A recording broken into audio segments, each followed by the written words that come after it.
Galamera, Galamera, Galamera. Good morning, good morning, good morning. As you can see, this morning it is a rather dull and gloomy day, although there is a bit of blue sky up there. We had torrential rain last night, as you can see from the area in front of the house. But we are all still here.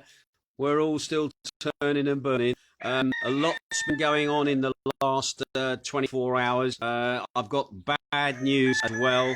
Especially for those people who have got not any aware of the Greek moment. And I will get to that quickly. Just to tell you, yesterday, the weather was lovely, by the way. I did manage to go into town.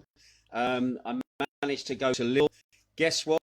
Lille selling Christmas decorations. Just thought you might like to know. I did see Christmas lights. I did see decorations. I can't remember if I saw any Christmas trees. I didn't really take a note. I was too busy looking for things that we need to get on Friday.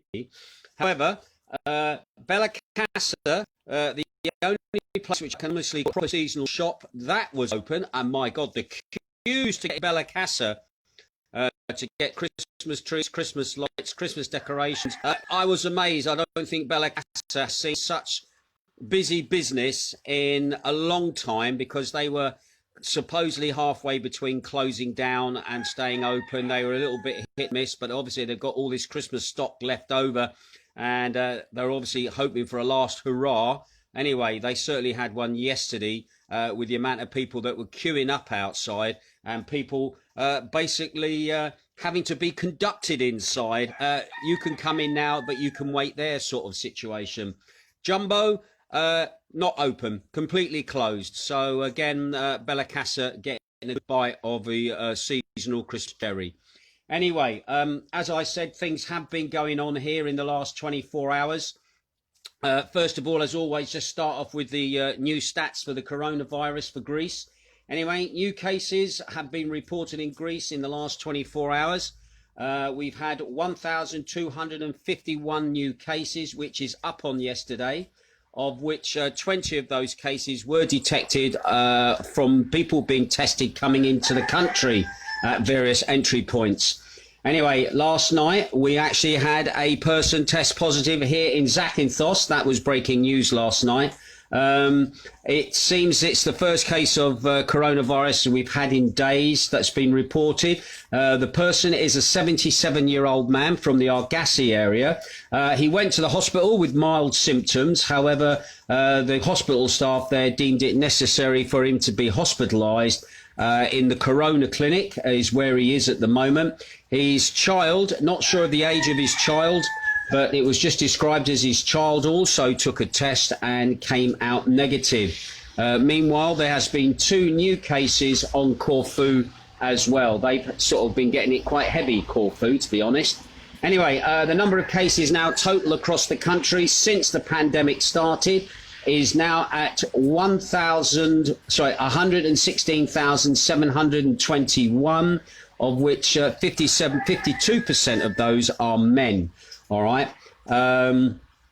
Also, from coming outside the country, believe it or not, since the pandemic started, only 5,000 of those, which is 4.3%, have been considered related to travel. So, yeah, it's not people bringing it in, as I've always said. It's about people passing it between themselves. Anyway, as for the ICUs, the ICU people at the moment, the number is still 600, the same as it was yesterday. The average age of those in the ICUs is 65 years of age, of which 27.8% are women. The rest of it is obviously men. And 75% of those are the incubated patients, those people on ventilators, have underlying disease and are aged 70 years or older. Anyway, 668 patients have been discharged from the ICUs across Greece since the pandemic started. And as for fatalities here on the island, unfortunately, fatalities across Greece, we've had 89 more deaths reported. That is down on Sunday, with 3,092 deaths in total in Greece since the pandemic started. Anyway, of that number, 1,237 of those are women. and the rest obviously men. The average age is 79 years of age, while 96.2% of those people had underlying diseases or were over the age of 70. Right, so that's the stats for today. Right now, this is the bad news, the real bad news for a lot of people. Some people may have not have heard this. It was weird when it got said yesterday that I could only find 2 media sources that would confirm the story. Our local press here on Zakynthos at the moment hasn't confirmed this story, which I think is quite unusual considering they've mentioned about the man having the virus here. No local media has said what I'm going to tell you now. I'm hoping I might be wrong, but I don't think so. Maybe this announcement is going to come later on today. Anyway, the Greek government held a teleconference yesterday lunchtime to decide the measures that will be in place during the forthcoming festive period. And due to the continuing concern regarding the level of infections in the country, the government has decided that a national lockdown, or the national lockdown, will continue until January the 7th, including a nighttime curfew and a ban on travelling outside of a person's region. Now, they also said that schools will remain closed until after the holidays, as will restaurants, bars and clubs. In the coming days, there will be further announcements regarding retailing, hairdressers and other services. Anyway, in addition to this, with the new measure that's coming in, it's the existing rule that all visitors must present a negative PCR test result administered no more than 72 hours before arriving in Greece. Visitors will also be subjected to a rapid COVID-19 test on the arrival to the airport. So basically what they're saying is you're getting tested twice. Once under your own means, wherever you are, and the second time is when you arrive at the airport to obviously fly here or even maybe fly away from here, you will be tested again. All right. So it looks like we are in lockdown until the 6th of January. How that's going to impact us over Christmas and everything else, God knows. We're just going to have to wait and see what is said. OK, right now, the Greek Prime Minister, Mr. Mitsotakis, stated that there is still a need for caution. He said, despite the fact that we are seeing some encouraging signs of decline in all cases, we must be extremely careful to avoid resurgence of the epidemic and give our hospitals respite until the well-organised vaccine of the entire population will start, barring any unforeseen developments at the beginning of January. So what they're talking about now is they're looking at starting vaccinations in January. Now, the Greek government has confirmed that as soon as the vaccine is approved by the EMA, that's the European Medical Agency, Greece will receive the first supplies of vaccine on the same day as other European countries within 24 hours of that date. Vaccines will begin utilising the 1,000, will start to be administered, shall I say, in the 1,018 inoculation centres that are being set up around the country. Now, it is likely that the first vaccine to be approved will be either the Pfizer Biotech or possibly the AstraZeneca's AZD12222, okay? However, the drawback with the Pfizer Biotech vaccine is that it has to be stored at minus 70 degrees Celsius, where other vaccines under development can be stored at normal fridge temperatures. Anyway, Greece has taken delivery of 14 super freezers, which will be located across the country for storage of the Pfizer Biotech vaccine prior to its use. Now, the third vaccine to reach the approval stages being developed by a US pharmaceutical company is Modern. The vaccine from Pfizer Biotech is the drug that has been approved by the UK's Medicines Approval Agency, and will be the first vaccine to be used in the country when mass vaccination starts tomorrow. Anyway, yesterday here in Zakynthos. Now, this was interesting. This was reported in the local press. Yesterday's simulation exercises began as the vaccine centres here on Zakynthos to get ready for the start of countrywide vaccination programme that will start on Monday, January the 11th. So we've got a date there that vaccinations look like they're going to start on January the 11th. They've also been doing rehearsals, as it was, to get ready for that. By February, it's estimated that there will be a total of 1.6 million vaccinations given. Every citizen will be able to get coronavirus vaccine at the vaccine centre in their area without any financial burdens. So basically, you can get it free if you want it. The vaccinations will be done by appointment, while the procedure should only take about 10 minutes. Vaccinations will continue into April, May and even June. The government aims to have 5,500,000 people vaccinated by 2021, or almost half the population. Right, I've got to be honest, I'm going to hang fire on the vaccination. I'm just going to wait and see how it goes. Too many companies competing for what is going to be a very lucrative project. I'm not saying that they're going to take shortcuts and sidesteps. People are going to be used as human guinea pigs. However, a lot of what's coming out is saying that a lot of these vaccines don't actually cure you of the virus. They can relieve the symptoms. It's like taking a Lemsip for a cold. I'm just not sold on the vaccines at the moment, and we shall wait and see how that all transpires. Anyway, the Greek Prime Minister, Mr. Mitsotakis, said in an interview yesterday on Greek TV, he will be one of the first to get the vaccine. So go on, mate, roll your sleeve up. Let's all stand back and watch. And as Jane has been saying, will it really be a vaccine going in there, or will it just be saline water? Okay, we shall wait and see. Anyway, in the light of the storm caused by posing for a photograph and not wearing a mask, he said, more outcome on that. It was wrong that I agreed to be photographed without a mask, not that I rode a bicycle, he said. When asked about the angry reaction from the press and the public, he said, I set the bar higher. I do self-criticism. I have done myself self-criticism. It also gave me the opportunity to think about how important the individual example of politics is. I was annoyed that a moment of carelessness has swelled to such an extent. And for those people looking in, wondering what I'm talking about, the Prime Minister of Greece was photographed while taking a walk, not wearing a mask, meeting mountain bikers, or they were bikers on trail bikes. They all stood and posed for a picture. The picture went viral.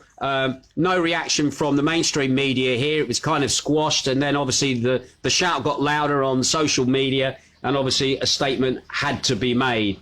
Anyway, he said, he was also asked about the recording of figures. And he said, it is a lie that there is a second recording system.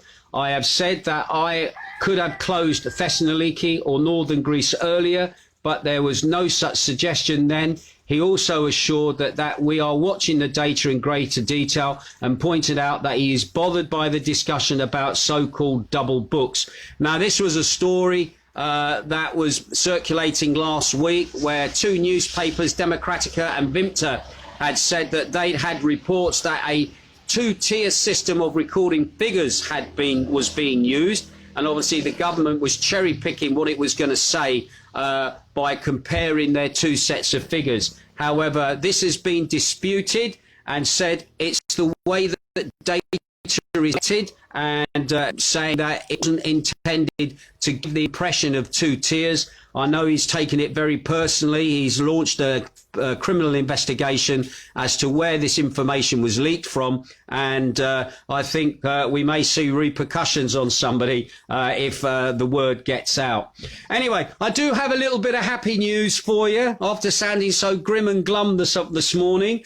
An ambitious project is underway, not here, but over in the United Kingdom, close to where I used to live, all right, in an area called West Norwood. Now, West Norwood has a cemetery which is very famous. Sherlock Holmes is buried in that cemetery. Well, anyway, in that cemetery, there's a Greek Orthodox section, which has a fantastic looking, like mini Acropolis, which is nicknamed the Necropolis, okay, which is the Tomb of the Dead, all right?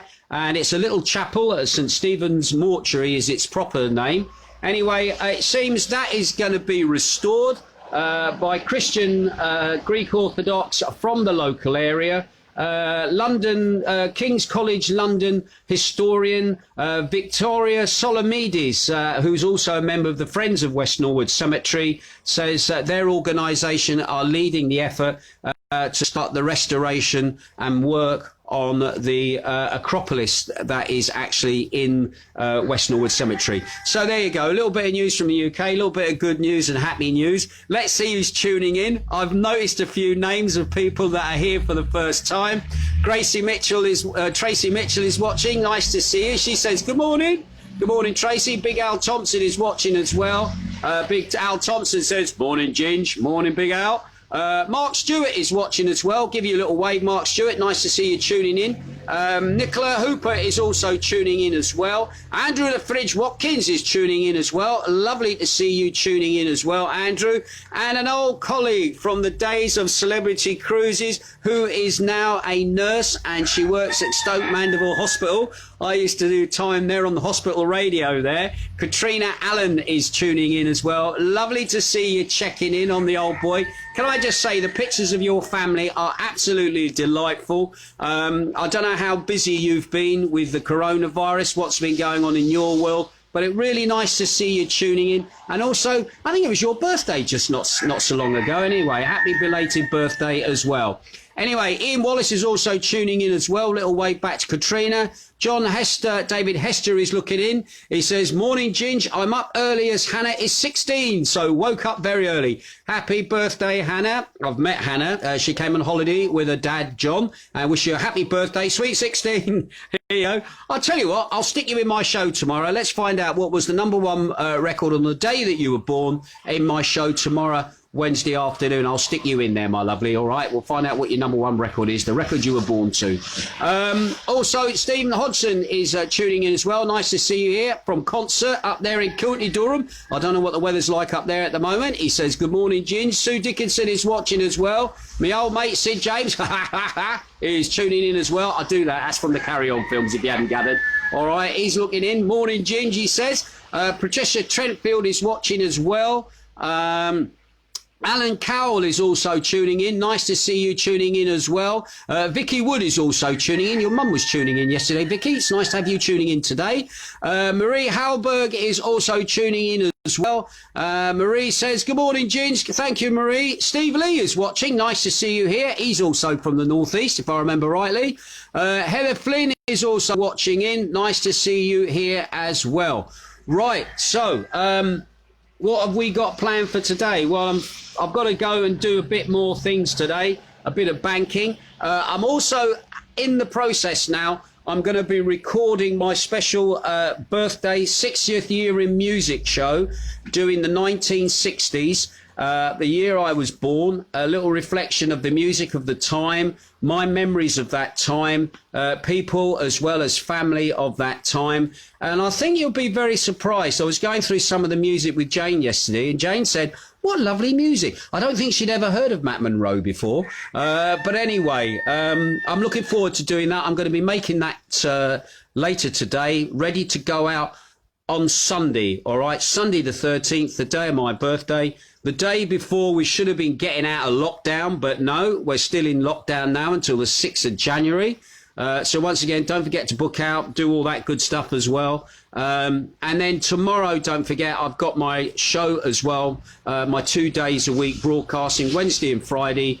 Requesting inspiration, your request, my inspiration, to fill in the gaps, as it were. And again, that's been doing really, really well in the charts at the moment. It's charted in 3 locations, the pop chart, the reggae chart. And I was really surprised it got in the soul chart, because I didn't think I played a lot of soul on the last show. But anyway, Maybe Northern Soul put it into that area. I don't know. But anyway, if you've got any requests or dedications, just pop them below for that. But my show that I'm doing for the 60s, it's all the inspiration. It's all my choice of tunes, all tunes that I can remember. And some interesting little connections as well, especially with Greece. And you'll find out about those on Sunday.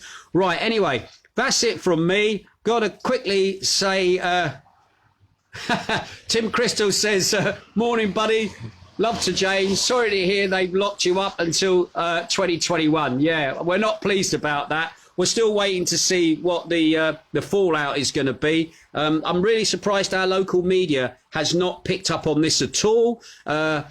Maybe I'm just ahead of the game. I don't know. But once again, all the sources I use are local Greek sources, local knowledge, and also Greek media, Greek language media as well, to obviously find out what's going on and bring you the news from Greece, and obviously intermix it with anything I think that would be of interest to you, and also is something relative to what's happening here in Greece. Right, that's it from me. I will speak to you again soon. You take care. Have a great day. And guess what? The sun is now starting to poke his head out. So tip, tip, hurrah. I will see you tomorrow. You take care. Ta-ra.